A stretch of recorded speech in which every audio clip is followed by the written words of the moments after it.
Welcome, divas and dudes, to our nutrition class.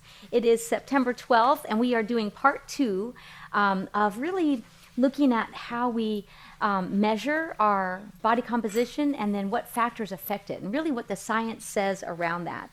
And so now what I want to do is really focus on what role exercise plays in fat loss and also muscle maintenance, because that's always the most important, well, not most important, but very important. We want to make sure that as we age, we keep our body composition as healthy as we can. So the first set of slides will be just a little review so we can kind of remember what we talked about last week, which to me was kind of setting the stage for how do we measure people groups, how do we understand body composition, both in a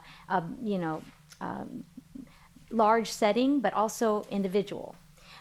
We learned that BMI tells only part of the story.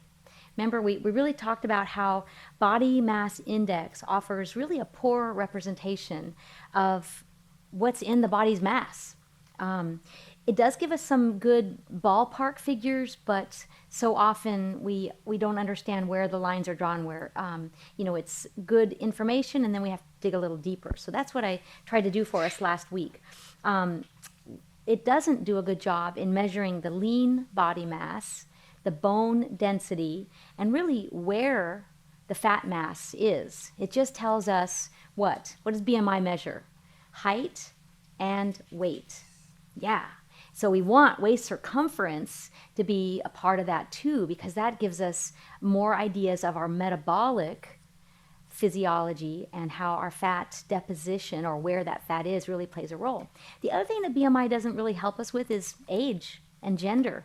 So all those factors really play a role. And so that's what I wanted to look at.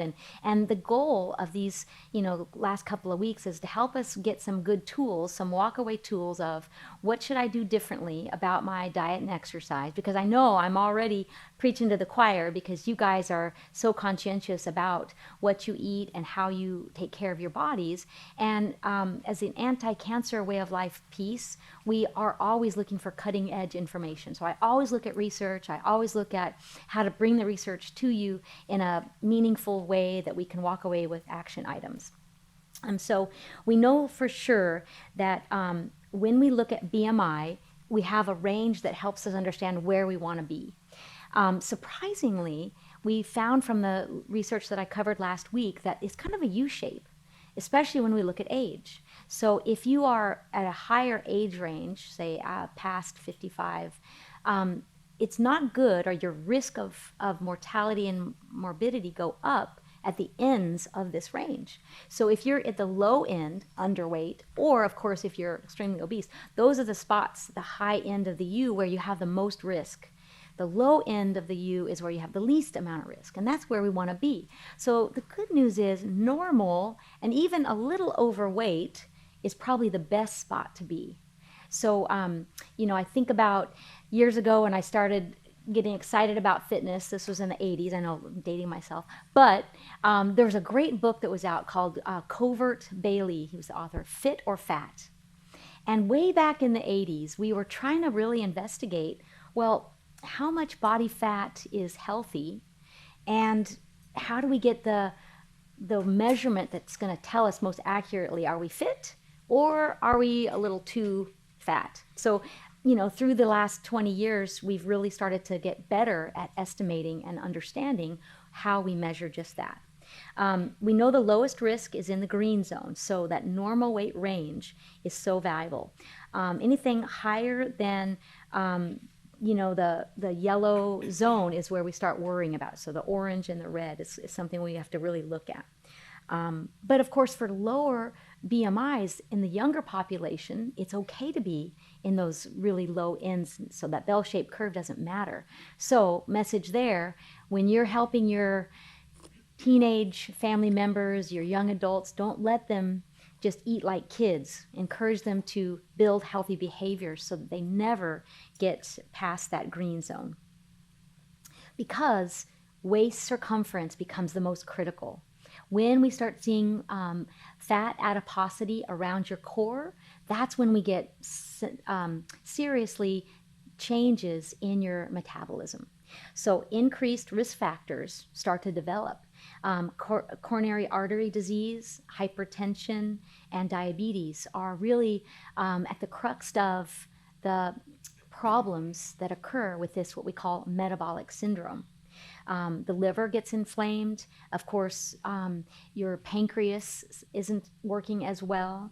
And so your very low density lipids and your low density lipids, those VLDLs and LDLs, start to go up. And that's because your liver is now struggling. It can't do a good job to package the foods we eat, aka the fats and even proteins and sugars, and get them out into the body where they can be used. They get stuck in the liver. That becomes a fatty liver.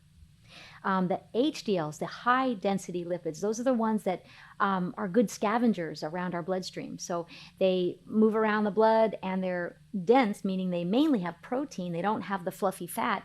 So that means extra fat that's hanging around in the bloodstream can load into that truck and get shipped away and out of the arteries. And that's what we want.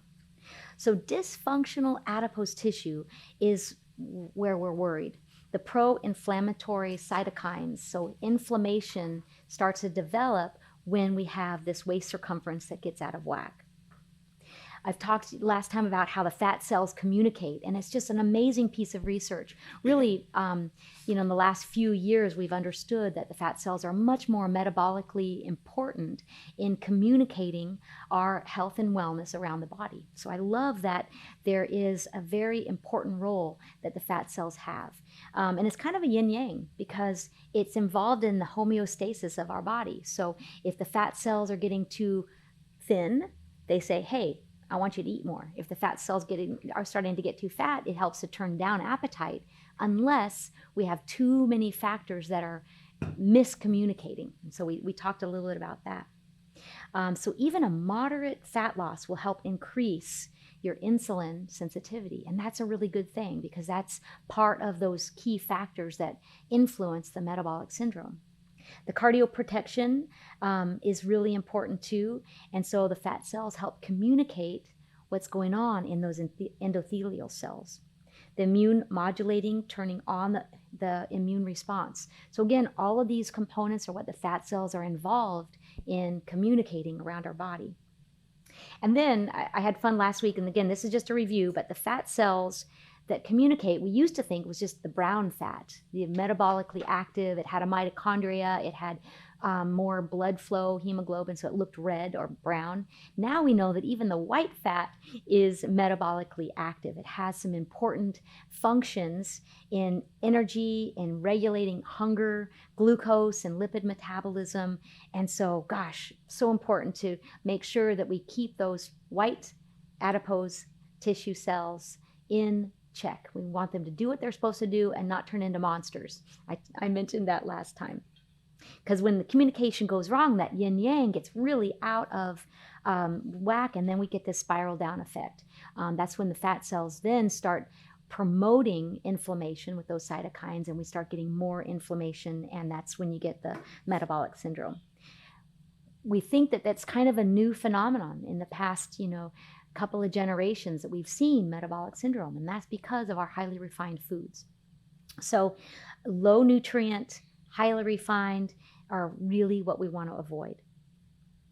And so, I had this slide on my last week's set, and again, what are the causes of that core adiposity? And this gives you a good visual expression. But also what we want to talk about today is the sedentary lifestyle. So again, I know I'm preaching to the choir because you guys are committed to exercise, and I just want to give you kudos to that, because exercise and lower calorie or calorie restriction is the way to get the scales to behave, but also to avoid the morbidity and the mortality of the sad American diet, which I know you've heard that lately. I think some of the other speakers have shared what the SAD diet is, and what's in this guy's tummy is the sad American diet. We talked a little bit last week about the Tempo diet study. This one I thought was really important too, because what it did was it looked at individual macro diets. So is it good to do a keto diet, high protein? Is it good to do fasting or modified fast? And it was pretty interesting that that study showed us that low carb focus does not cause successful weight loss. It might in the short term, and that's because of what happens to our liver.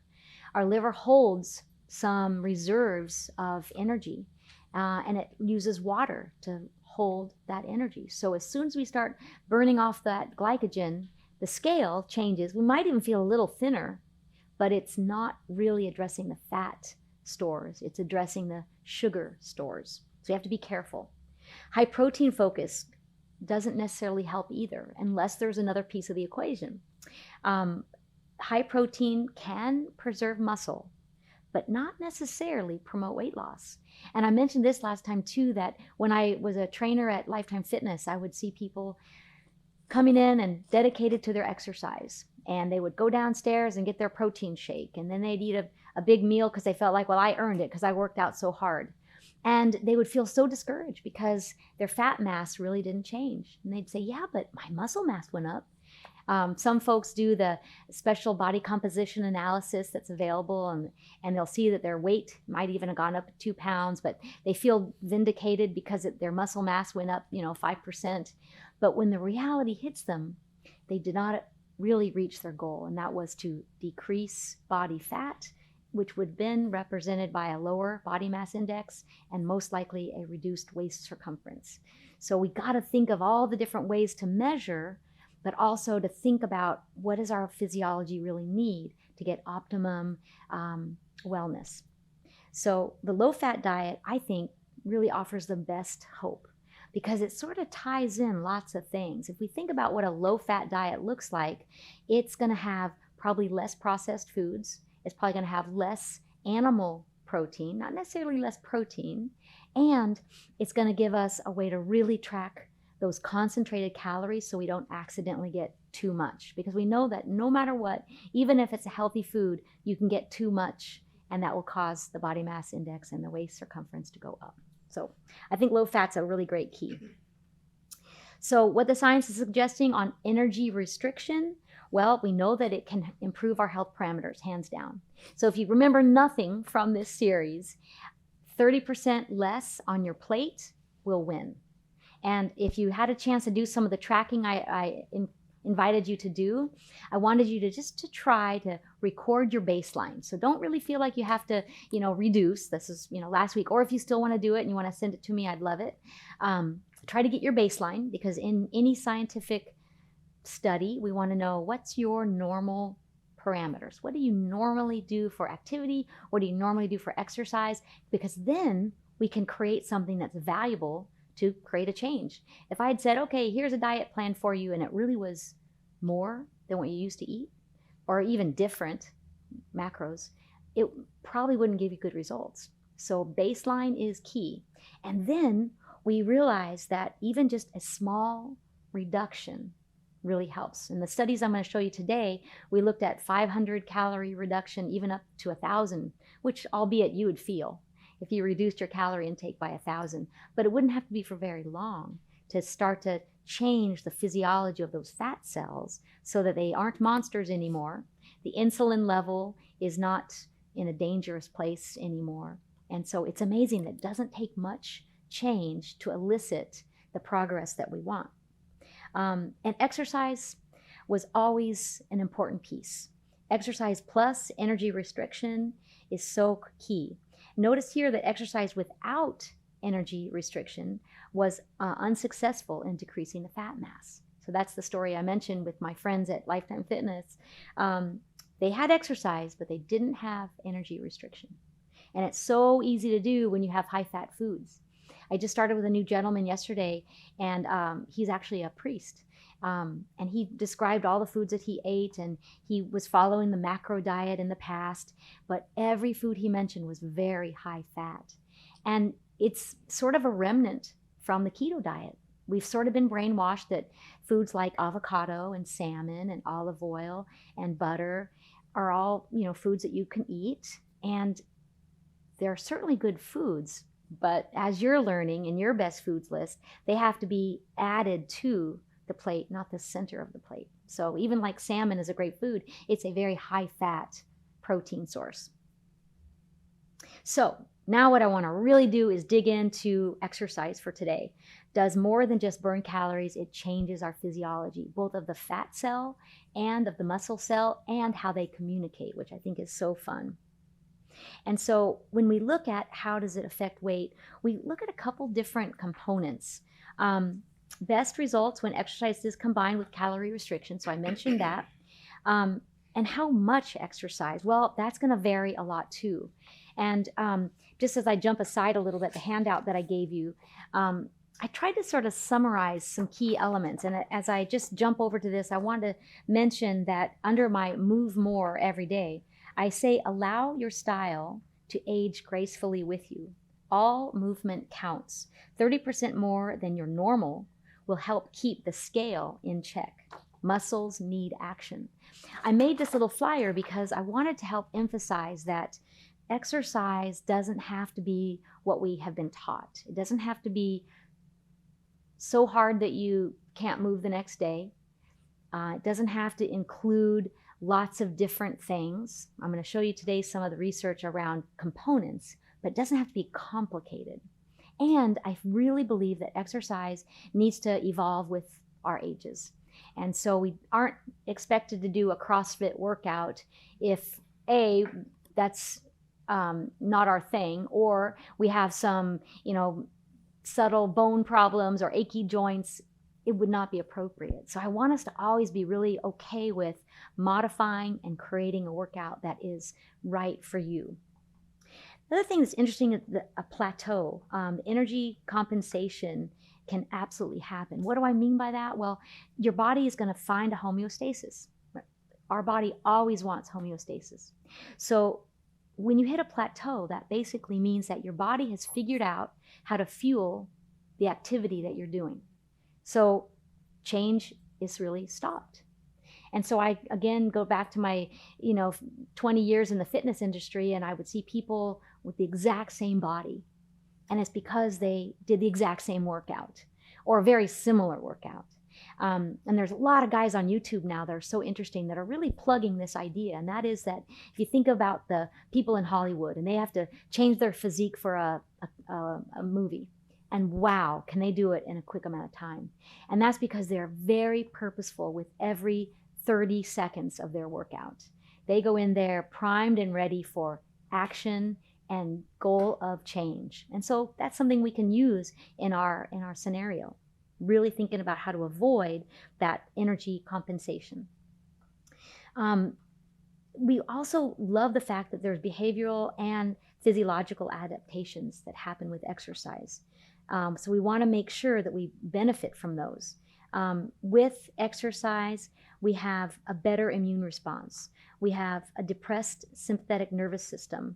And of course, even our reproduction can be thwarted with too much exercise or even not enough. So again, exercise, communicating with our endocrine system to help our body stay healthy. Our bodies were meant to move. And here's this beautiful lady. I love to bring her up. We visited these exercisers several months ago, and I'm so glad I have them in my picture file because they inspire me for sure.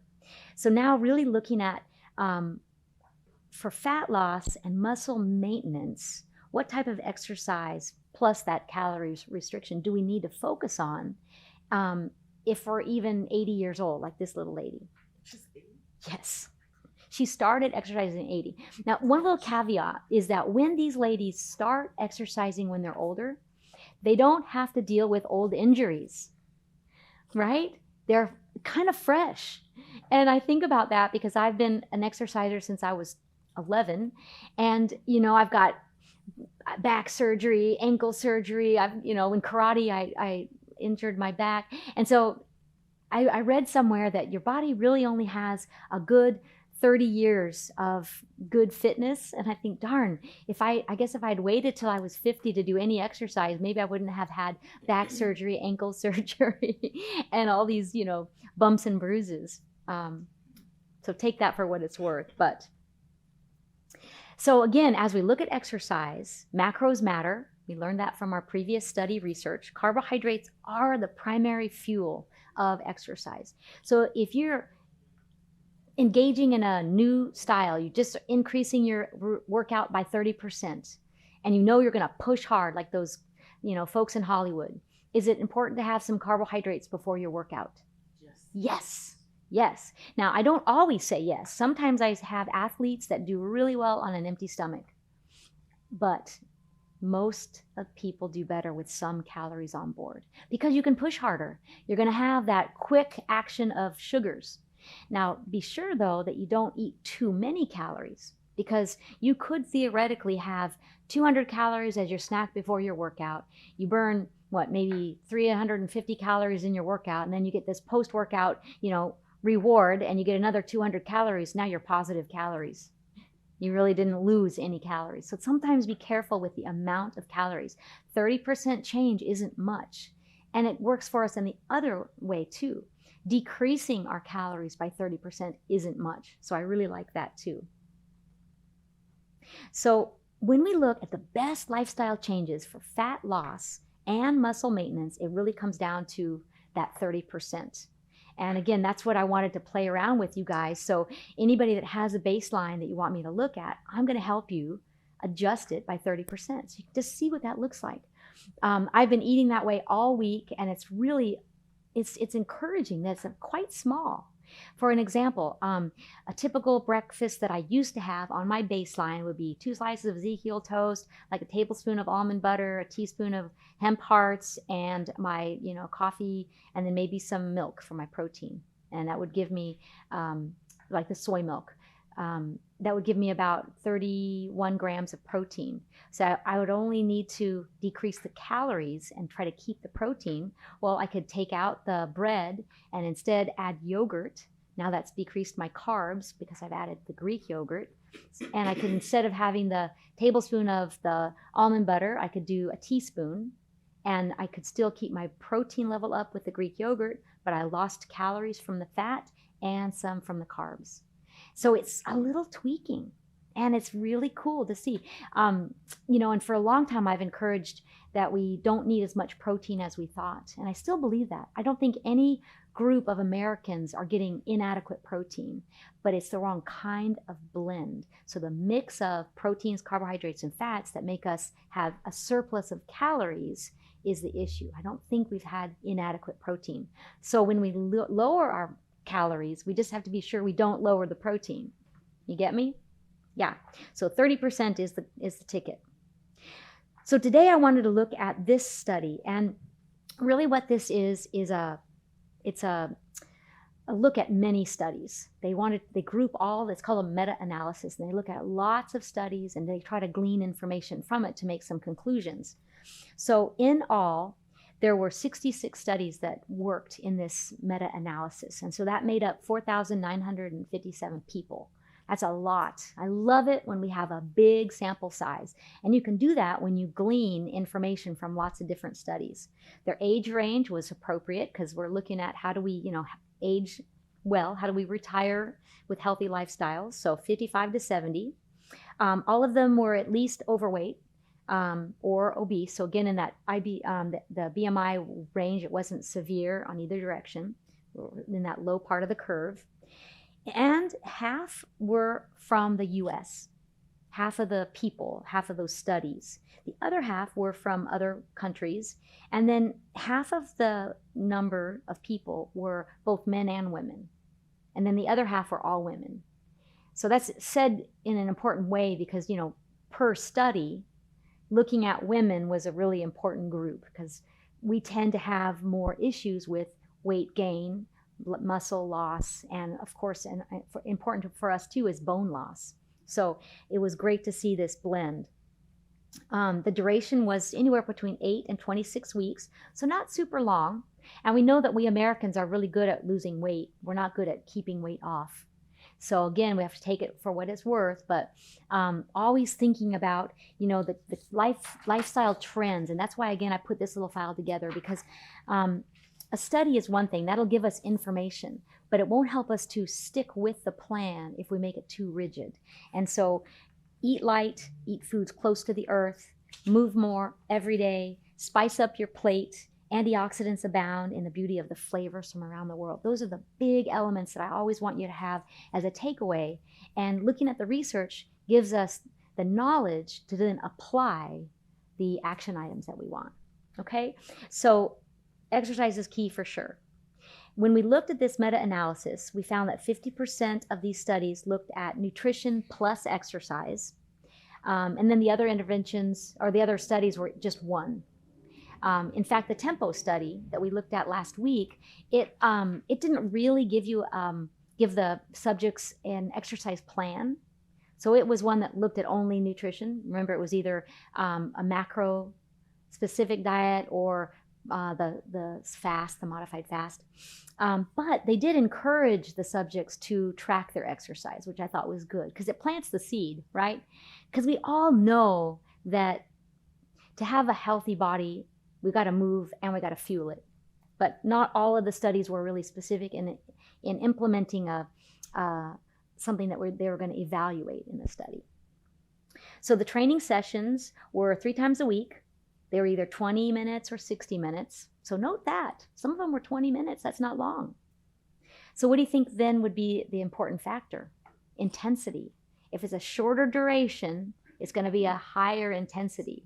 If it's a longer duration, you could probably have a moderate or lower intensity, right? Good law of thermodynamics. The calorie deficit varied too. Protein varied too, but look at this, 1.1 to 1.7 grams per kg.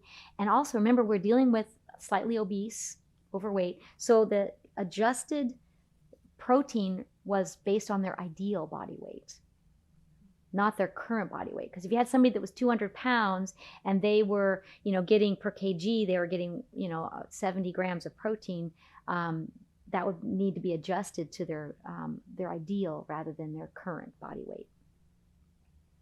So what kind of modalities were used in these 66 studies to really evaluate how exercise improves their fat loss and holding on to their muscle? Well, probably no surprise, I had to bring back our beautiful friends. This little lady, again, started exercise at 70. So resistance training included weights, included bands, and even your own body weight. So anybody use exercise bands? Yeah, I got them in my purse. Yeah, you carry them with you. I love that. Physical therapy. Yeah, but physical therapy is such a good point. It starts out in the clinical setting, and we learn that if you have a goal, you have to have specific things you do to get to the goal. And so physical therapy moves into personal training. Personal training moves into group style activities. And I know with the Diva and Dude program, you've got so many great classes. But don't forget that own body really works too. There's a lot of belief around using just your own body as you age, because then you can also help build the strength around your ligaments and joints. Ligaments and tendons are oftentimes the culprit in injury. And the last thing we want is to have an injury that will then turn off all activity because you're on the couch. And so doing a mixture is really good. And this is something that Joan, this is the little lady in our picture here, she talked a lot about, is making sure she had rest days. She had very specific warm up and cool down on her exercises. And then she did push hard, but she didn't do a lot of reps. So remember that we've got lots of different ways to do resistance. The other thing that we have to think about when we do resistance is we have to challenge the muscle enough for the muscles and the endocrine system to go, oh wow, I better change. That was hard and I need to be ready for it next time. So it has to be hard enough that your body wants to get stronger. And so there's that 30% again. So if you were doing 8-pound weights and you felt like it was medium, maybe medium hard, try going up 30% or even just 3 pounds. Because a 3-pound change or even 5-pound change will now mean that you can't do as many. Your muscles are going to get fatigued faster, and that's going to be what we need to elicit change. So again, you can do that with bands. You don't really change the weight. You could change the color. What color do you have? Yellow and green. Yellow and green. And I think they go purple, and you could even do red and black. Yeah, they incrementally change. So you can change with the bands in tempo. So going slow is harder than going fast, right? And so tempo is a great way to adjust your resistance. Of course, repetitions, but also range of motion. So if you're doing slow tempo and you're going up high, that's using not only different muscles, but it's using gravity to challenge the muscles more. So range of motion, tempo, and of course, changing the initial weight. But always thinking about ways you can do that is going to really help to increase the challenge. The other thing is when you do multiple resistance exercises together, what do you think that does to your aerobic demand? It increases it, right? If you're doing arms and legs together, does that make your heart have to work harder and you have to breathe harder? Yes. So when I taught fitness classes, I always wanted to get a lot done in that hour. So whenever we could do 2 or 3 body parts at the same time, to me, that's a win. I just started taking a reformer Pilates class, and I love the fact that we were doing something with the legs, and she offered us weights so we could use our arms at the same time as doing the legs. Super valuable because now we're overlapping the aerobic demand with the muscle demand, and we really want that, which is what I'm kind of describing down below, which is mixed. So there should be days in your workout routine where you really enjoy just endurance flow. And that means activity that is long duration, low intensity, and just getting your muscles moving, getting your heart working, and oxygen coming into your body. So endurance work is really good. Walking is one of the very best ways to do that. Cycling is another great one. If you don't already have a stationary bike, doing that is of course easy because then you can never say that it's too hot or too cold outside. But now we've got these great trails all around San Antonio that give us miles and miles of trail if you're comfortable on a bike. And then one thing I loved about these studies is it talked about dance, something that is, I think, forgotten in our age range and maybe even our culture, that dance is such a fabulous way to add social connectivity and movement. So I really encourage us all to maybe dabble a little bit more in dance. Anybody do a Zumba class? No, but I am part of the Dancing Divas because we're going to be doing all those fundraisers and stuff. Great. Dancing Divas. It's so fun. Good. Oh, that's so fun. When I used to work for HEB, we used to do dance, our flash mobs. We're going to do one of those too. Love it. And it's so fun because sometimes you'll see those posted on Instagram or whatever, and somebody will start dancing and then people will watch. And, there's this inhibition to dance. People are like, no, I'm not going to do it. But then sooner or later, some of them move in. They just can't help but be pulled by the magnetism, the electricity of fun in movement. And so I love that. I hope we can do more of it. So what does a day look like for these subjects? And I looked at many of the studies and I just kind of gave you a window into what that looked like. So one in particular I thought was really good. It gave them a 600 calorie restriction. So again, baseline minus 600. And I'm going to show you what that looks like in a minute. And then they kept their protein up. So at least 30% above baseline. Now, in some cases, if somebody was already eating plenty of protein, they didn't need to go up more 30%, right? They just kept it where it was. And I think that's an important point. It's not a blanket statement for everybody. They always had 3 meals and 2 snacks, which really negates the idea of the modified fast idea. Don't forget, though, our bodies are built to do just fine without eating for several hours. That's why, if you eat dinner at 5 and you have a good 8-hour sleep and you do some activity or whatever after you wake up, there's easily 15 hours if you wake up and have breakfast. So I don't want us to say that it's not a modified fast is only something that's worrisome when it's really forced into the environment. But I think listening to your body and not eating when you're not hungry is a really important skill that we all should be able to hone in on. So what they did in the day was a 2-mile walk first thing in the morning, and then they did 4 strength building exercises. That's it, 4, not many. 2 upper body and 2 lower body, and 3 sets for each exercise. And so not much. And again, when we look at a 600 calorie deficit, you could take 100 calories off breakfast. You could take 150 calories off of lunch. You could take 150 calories off dinner. There's, 3, 4, and then maybe take off 50 calories from each snack, and you're close. So it's little bits so that your body doesn't notice. Versus, well, I'm just not going to eat lunch. There's my 600 calories. That's hard on your psyche, and it's going too long without eating. There's a couple of the studies did mention, though, that it's grazing is dangerous because if we let the subjects eat freely, they will tend to overeat. Now that's not a problem at all if they say, here's all the food you get for the day, and if you want to eat grazing, you can. And so you put some parameters on it in some way, either total calories, you can eat them when you want, but you don't get any after that, or they set it up in 3 meals and 2 snacks, which I think is probably better for most. And then I love the fact that it wasn't too intense as far as the cardio. Again, some of the studies varied, but I thought this was a really good one. So what about the protein? What kind of protein did they eat? This is a picture of our Chilean meatballs at Powerhouse Bakery. I always love that picture. It makes me want to eat one. And of course, you don't have to have it from animal products. Something that is, I guess, an idea to keep in mind is that sometimes the animal products can be a concentrated source of calories, right? But that also is the case if we're using plant-based protein. Can you think of an example where a plant-based protein is high in fat?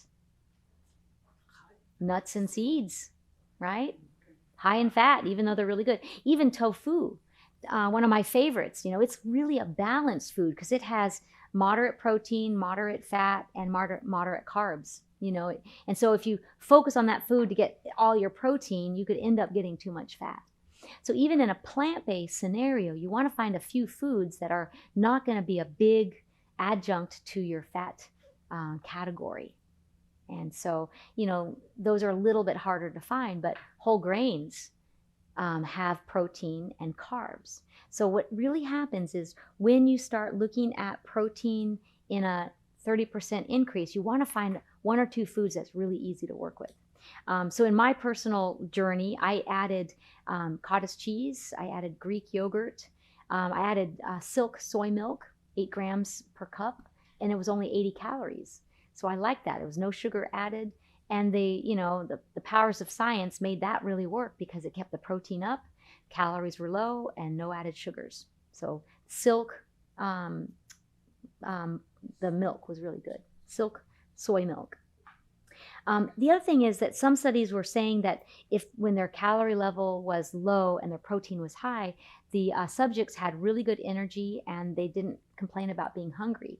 And truly, when your protein level is up, it does help with satiety. What other food group, though, will help with satiety? Any guesses?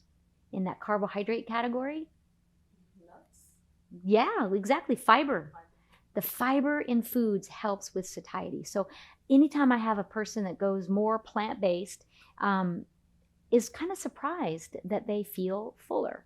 So taking out the highly refined products, breads and rice and crackers and packaged foods, and putting in things like quinoa and lentils and the veggies that have lots of starch, they feel fuller truly on lower calories. And so that's the function here about the protein, that whether you get it in little bits around the plant-based foods or you get a big dose of it in an animal food, it does help with satiety.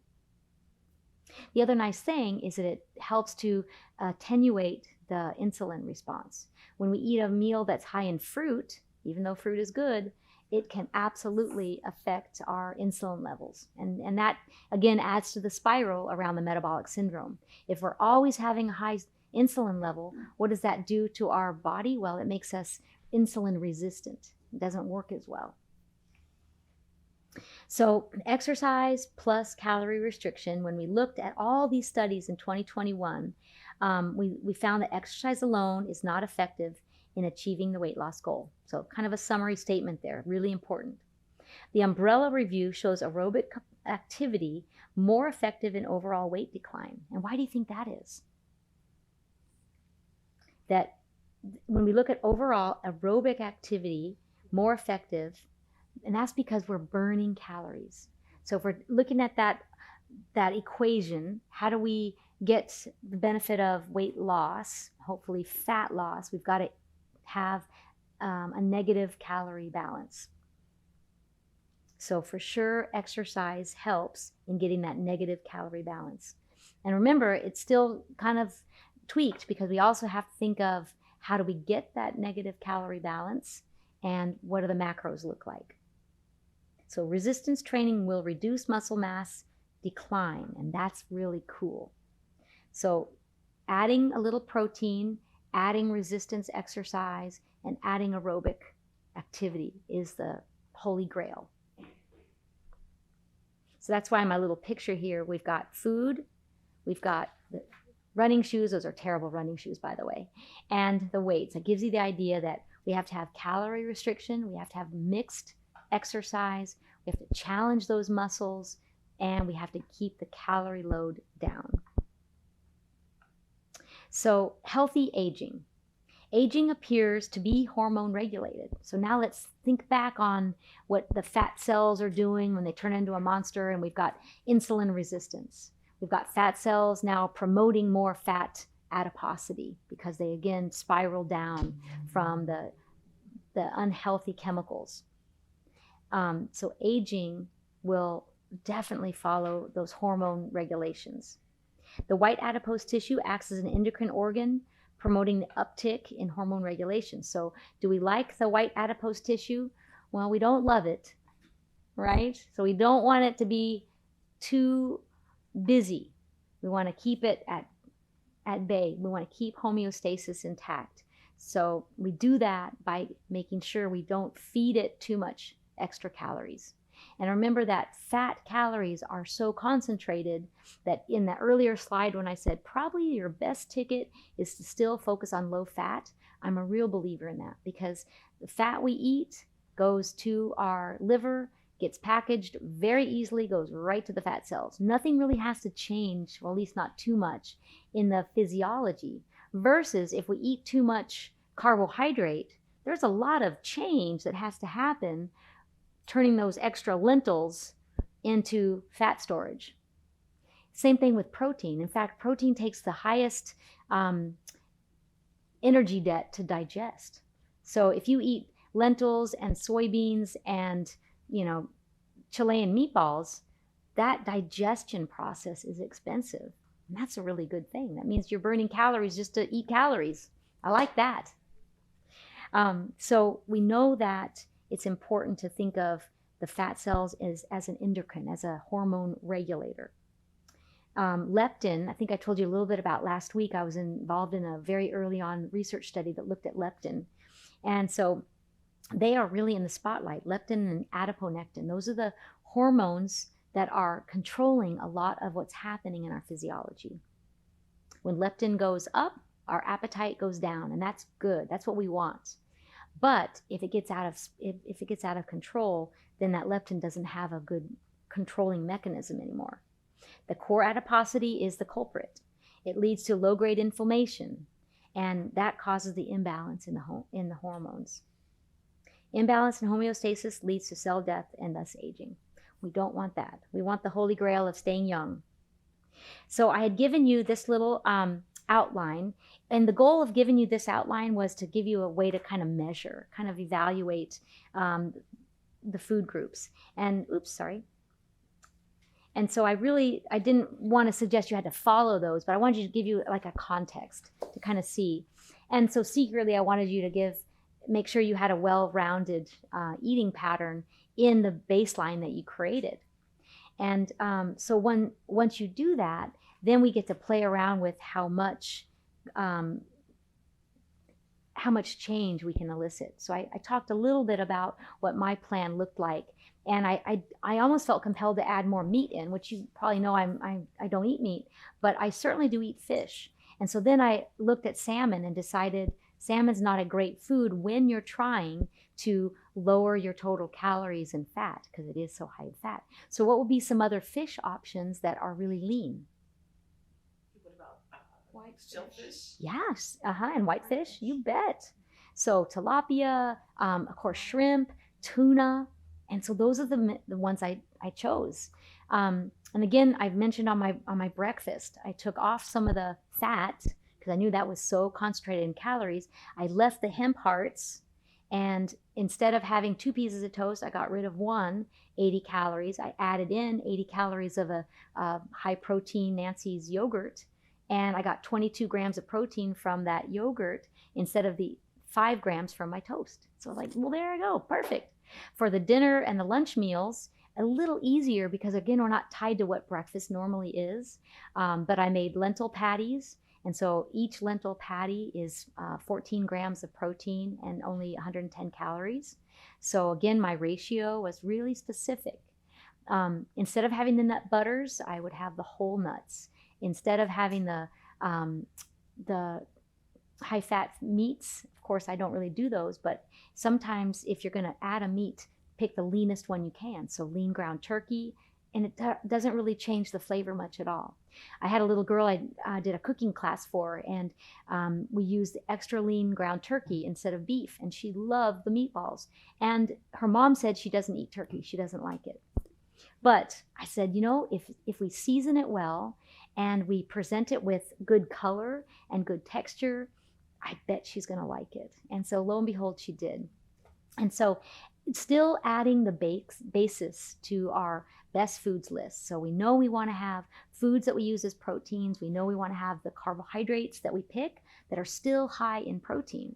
That way we can't go wrong. So even if you do have a meal that's all carbohydrates, for example, the Bonza pasta, and instead of my cashew cream sauce, I used a marinara sauce. And then I added arugula, so I had a little more volume to my half a cup, because half a cup of penne doesn't look like very much. And the Bonza pasta is pretty high calorie. It's 140 calories for a cup, but it gives you 20 grams of protein. And my goal for the day was only 67. So you can see I easily got that covered in my lunch and dinner, and I didn't even get to the breakfast, which was that Greek yogurt. And so doing little changes allows us to get that protein level to be where we need it. And in my case, I wanted to increase it because my baseline was minimum. I only had about 47 grams of protein in my base. So I thought, you know what, I want to get that up by 30%. And it wasn't hard to do and keep my calories the same. And so, you know, when we think about the 30%, we also want to look at our exercise. And so let's imagine what a workout might be. If we followed the studies and they had about 3 days a week, I think that's realistic, but I also really like it if we do something that's got more frequency so that our intensity doesn't have to be quite so high. That helps us to avoid potential injury. Anybody do yoga? Yeah? Anybody do Tai Chi? Good. In the Tai Chi, do you feel like you're getting your heart rate up? Sometimes. Yeah, probably a little bit, right? In the yoga, do you feel like you're getting your heart rate up? Yes. Yeah, sometimes. Good. And so those styles of exercise would be on the outsides. You know, like we want 3 that are going to be more intense and 2 that are going to be a little less intense. Again, to help the synovial fluid in our joints, help to strengthen the ligaments and tendons. And so having those on the outside of our workout is really good. The inside of the workout, those 3 days could be a little more intense. And so a Pilates class could work. Of course, any of the dance classes could work. Hiking could work. Cycling. And so even on those days in the middle, we still want to think about ways to do a mixed workout. And adding weights plus the aerobic component is the best way to go. Water aerobics is really Oh, hard. yes. Oh my goodness. That's a great point. It's very difficult. Water is so good. I'm so glad you brought that up because it also protects your joints. Now, something that's surprising when you're in water, you don't always notice that you're thirsty. So make sure you get good hydration. They make sure yes, all the time. But Good. It's so hard. Yeah, it's so hard moving your body. And so the water is your element of resistance. So I need to add that to my slide because now we've got our own body, we've got water, we've got bands, and we've got weights. And so, yeah, or even just walking up a hill, you know, gravity can be a great element of resistance. There's a place that I love to hike. I don't know if ever you've made it to Frederick Park, but it's got a really good, very intense hill that forces my heart rate to go way up using large muscle groups. And so a walk that might be considered an easy walk on the outskirts where you decide to walk could certainly turn it into one of the middle days of your workout where you're pushing hard. What is the park over there by Fredericksburg? Oh, goodness. By Fredericksburg? In Fredericksburg, Texas. Oh, I don't know. Another one? Oh, yes. There's a park there. No, and Pedernales. No, the No, Pedernales. it's not there. That's before you get to Fredericksburg. What is the name of that park? But they have like a hiking trail, and you're going up this hill. At first, it doesn't look intimidating. It took me 3 tries to get to the top. I Like, love it. 3 tries. And even some places have a little stage where you could do some pull-ups and crunches. My hubby always does his, 10 pull-ups whenever we go on our walk around the paths. So I love that. Whenever you get a chance, do your mixed exercise. Don't forget the stretching and the flexibility, and of course, have fun while you're doing it. So that consistency can really be a part of it too. So thank you so much. And next week, we're going to redesign recipes that are going to fit into the 30% healthier. So thank you so much for joining. Thank you.